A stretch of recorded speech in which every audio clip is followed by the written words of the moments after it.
Hey everybody, it's Chris, Reptiles and Oddities, and I thought to make a video because I keep on getting questions about, is there an easy guide out there to help build a custom enclosure that I can follow? So I thought to make a video just for that. If this does not interest you, well, make sure you just click off of it. Make sure you hit a thumbs up before you click off though. But hey, if you want to learn something, maybe there's something that you didn't realize about building a box, well, stick around.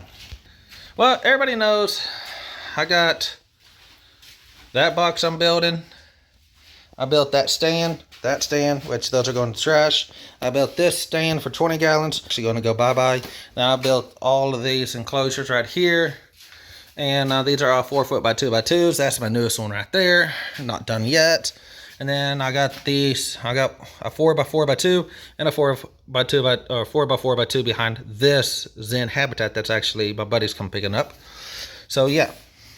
So I'm going to explain how I build my boxes, starting from Lowe's, because that's our department store that I go to. I go to Lowe's and I buy some sheets of wood.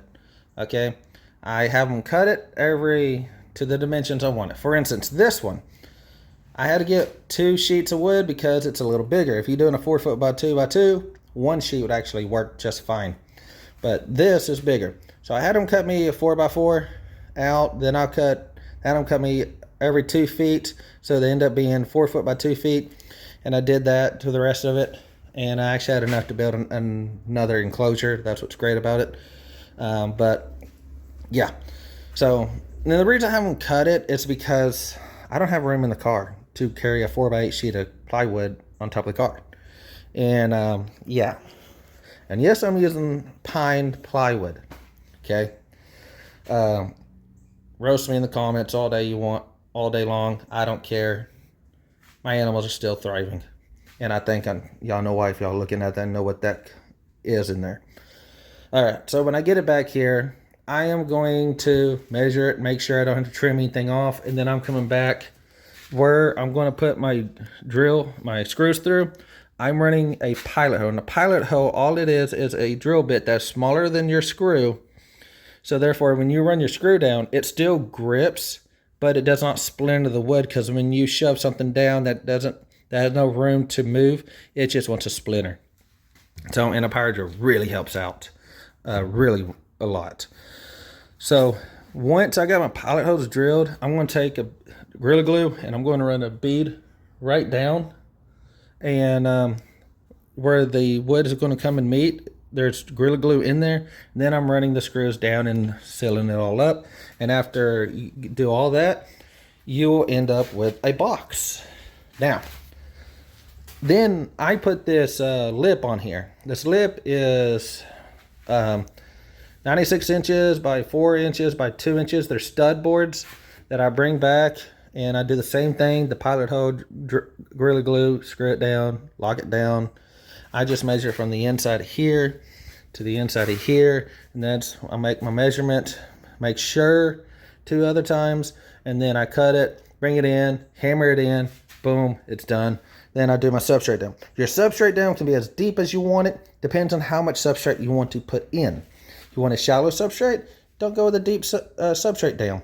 And again, that's just normal wood. You just go to your department store and find the piece that you want. The sides, same thing, stud boards. Actually, the same one that this was made from.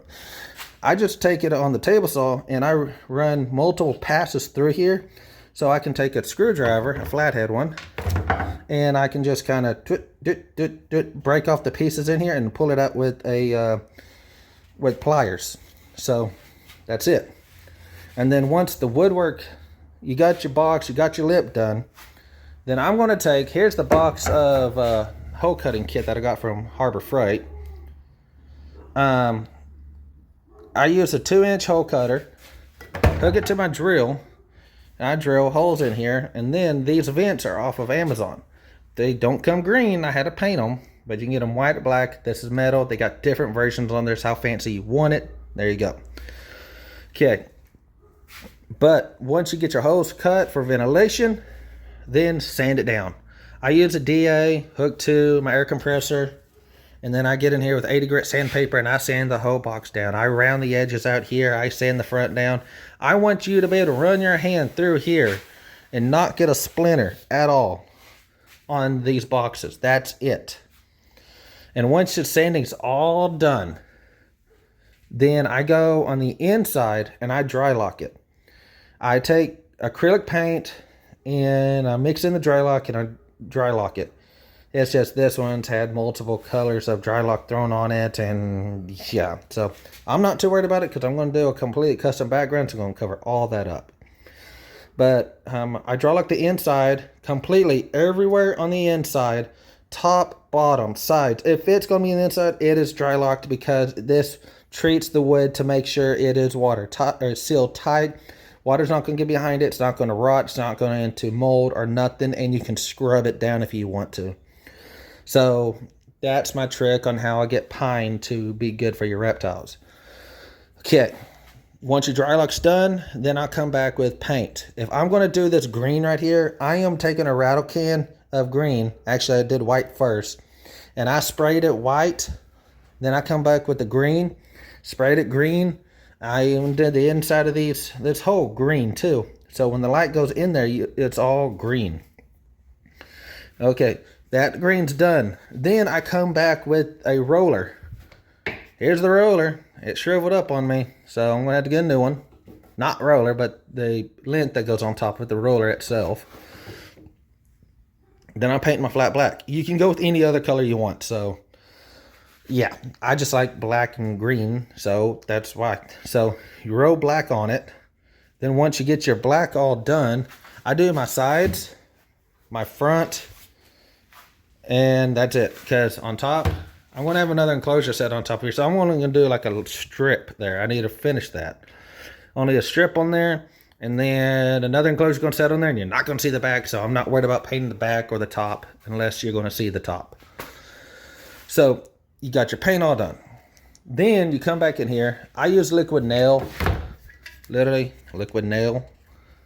And I put a very light little bead around it, and then I push it in, and as I'm pushing, I'm twisting it so I don't just have a bunch of pushing out on the sides, and let that set. And once it sets and dries, you're not getting that out.